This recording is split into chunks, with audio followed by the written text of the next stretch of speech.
In the previous class, we discussed about length as well as mass, right? So here, now we can discuss regarding measurement of time. Measurement of time. So time is usually measured in terms of second. We have 7 fundamental units. Out of that, length, which is related to distance, that is measured in meter, and mass, which is related to mass is measured in terms of kg, and measurement of time, now it is measured in terms of second, or you can say time as a unit is second, and this time is measured by atomic clock. So what is atomic clock? In the beginning, atomic clock is based upon periodic vibrations of cesium atom. So we have a cesium atom. So atomic clock is based upon periodic vibrations. So vibrations will be there, very small vibrations will be there. So those vibrations we used to count for the purpose of measurement of time. So atomic clock is based upon periodic vibrations of cesium atom. 1 second is taken as time needed for 91926317770 vibrations of cesium-133 atom. See how many vibrations in 1 second. Such a huge vibrations. So those vibrations comes in a 1 second. So we used to count 1 second for 91926317770 vibrations of a cesium-133 atom. So for that we need to call 1 second. Atomic clock is based upon periodic vibrations of cesium atom, cesium-133 atom, right? So measurement of time, we can take it as a SI unit as a second, and it is usually measured by atomic clock. What is atomic clock? Atomic clock is based upon periodic vibrations of cesium atom. How much of vibrations, how many vibrations for 1 second means, for 1 second, time needed for 1 second, the vibrations are 91926317770 vibrations of cesium-133 atom. So huge number it is, right? Coming for accuracy and precision of an instrument.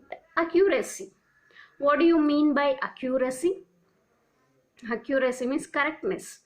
So accuracy is how close a measured value is to the actual value. Suppose if I give you 1.82 kg of rice to you. So if I measure this repeatedly, I won't get 1.82 kg.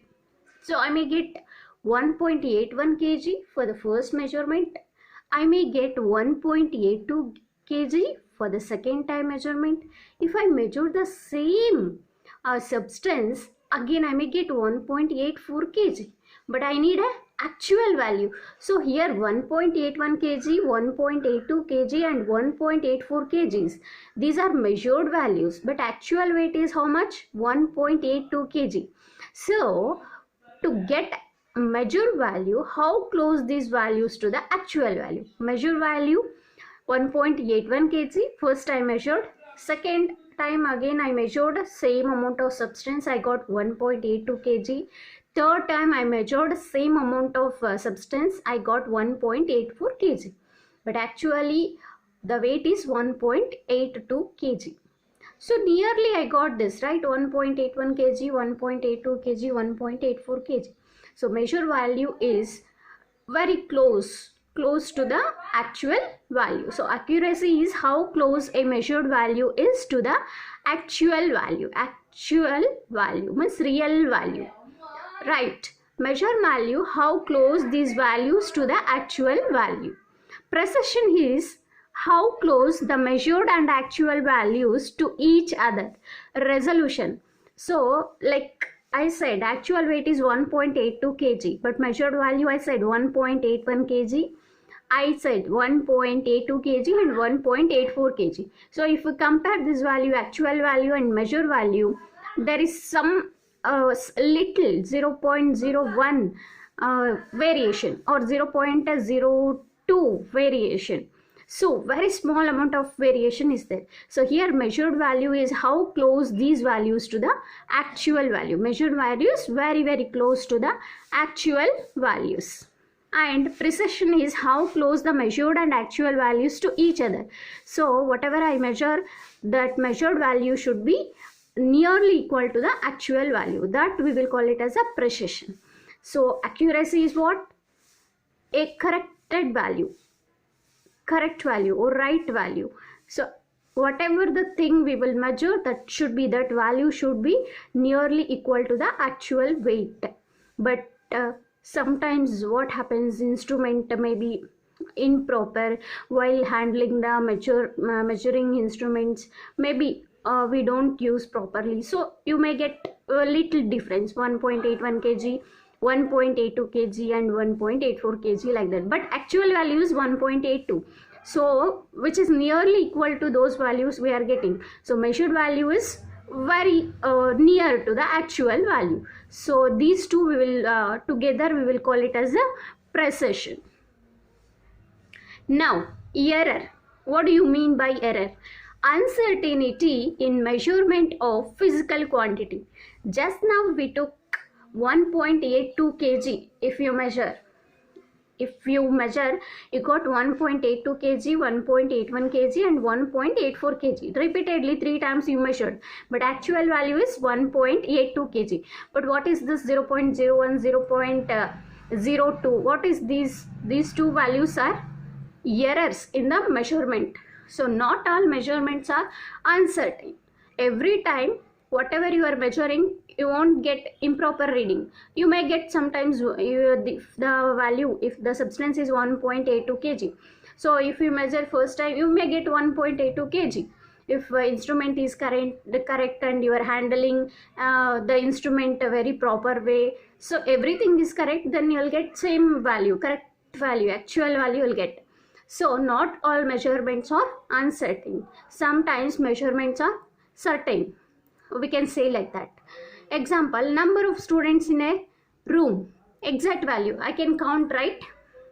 So number of students, by seeing the attendance I can say, by taking the attendance I can say number of students in a room, exact value 40 students or 50 students I can say. Number of items in a room, approximately I can say. I cannot say complete number of atoms in a room, right? Approximately I can say. So here these are the examples for errors.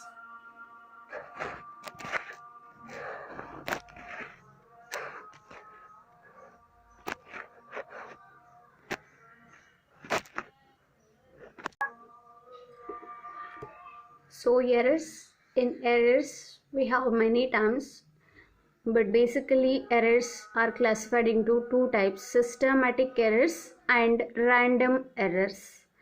Systematic errors. So systematic error means what? Systematic, something which is organized. These errors tend to shift the result in one direction. So here what happens, systematic error, something which is organized, these errors tend to shift the result in one direction. Under systematic errors we can say instrumental error. Suppose if you are handling an instrument in an improper way, what happens? There is a systematic error arises due to defect in instrument. Suppose the readings are improper, the readings written on the instrument improper, or you are handling the instrument in an improper way. So what happens? That comes under a systematic error. So you won't get a correct reading. Suppose example, if 1 meter tape is worn off at the edge, tailor can't give perfect measurement, right? If you want 15 centimeter with the normal scale, so at the edges there is a curve, so you can't get a 15 centimeter properly, right? If anything broken off at the end, the scale, you can't get 15 centimeter. So instrumental error it is, comes under systematic error. Next, practical error. Practical error means what? Imperfection in instrument. So by default, when they are preparing the instrument to measure any object, so while constructing the instrument only, imperfection will be there. There is some variations or defects in the instruments. So that comes under practical error. Reading of a screw gauge while calculating, zero error. So you have seen in physics screw gauge, so we will take zero error there. So if zero error, how to calculate? Like if horizontal line is exactly coincides with the zero of the edge scale, we will call it as a zero, error is zero. But most of the instrument will have the zero error. It lies above the reference line, or sometimes it lies below the surface below the reference line. So zero error plus 5 or minus 5, like that we will take. So what happens? There is a imperfection in the instrument. That comes under practical error. Example, reading of a screw gauge while calculating, zero error. Personal error. So here personal error arises due to eyesight. See, if I ask you to see distant object, there bird is sitting. Some person, he can say, yeah, it is bird is there. But some person, where it is, afterwards they'll say. It means there is personal error. Sight. Sight is due to defect in a eyesight, we can say personal errors are arised. Suppose example, reading a thermometer below horizontal line. If I give you a thermometer, in that thermometer mercury is filled. So if I ask you to check what is the temperature of a hot water, what you will do? Well, insert the thermometer in the water, and some people will say at the top you'll see, and they'll say the thermometer reading. But some people, what they'll do, they'll see below horizontal line and they'll tell the reading. So variation will be there. So that is a personal error. Then coming to random errors, irregular errors, random errors with respect to size and sign.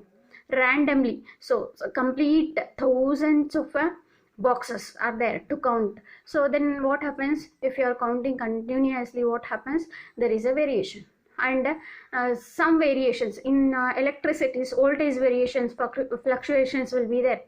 So temperature variations will be there, sudden variations. So that is random errors. We can't give correct proper reading. So that comes under a random errors. Then least count errors. Least count errors arises in vernier calipers and even in a screw gauge. So smallest value on instrument can measure. Why we will use the screw gauge and vernier calipers? To measure smallest value on a instrument. And here another one, vernier calipers. For example, vernier calipers, what we will do? Vernier calipers experiment will be there in the first year. First experiment, second experiment it is. First experiment it is. So there we'll learn what is vernier calipers, how we have to hold it, and what is main scale division, what is vernier scale division, what is least count. Everything we will learn under practical, first practical in physics. Right, that comes under a least count error. Next, coming for absolute error. What is absolute error? Difference between individual measurement and true value of the quantity. So I'll measure, so if I give you a ball and if I ask you just find out diameter of a bob, then what you'll do, you'll measure it, right? Maybe that actual true value is 2 centimeter, but if you measure 3 times, you may get 1.95 centimeter and 1.94 centimeter, like that. But actually it's 2 centimeter. So true value is 2 centimeter, but individual measurement is 1.95 or 1.94, like that. What happens? There is a slight difference. So that comes as a absolute error. Right? We will discuss regarding these complete topic in the next class.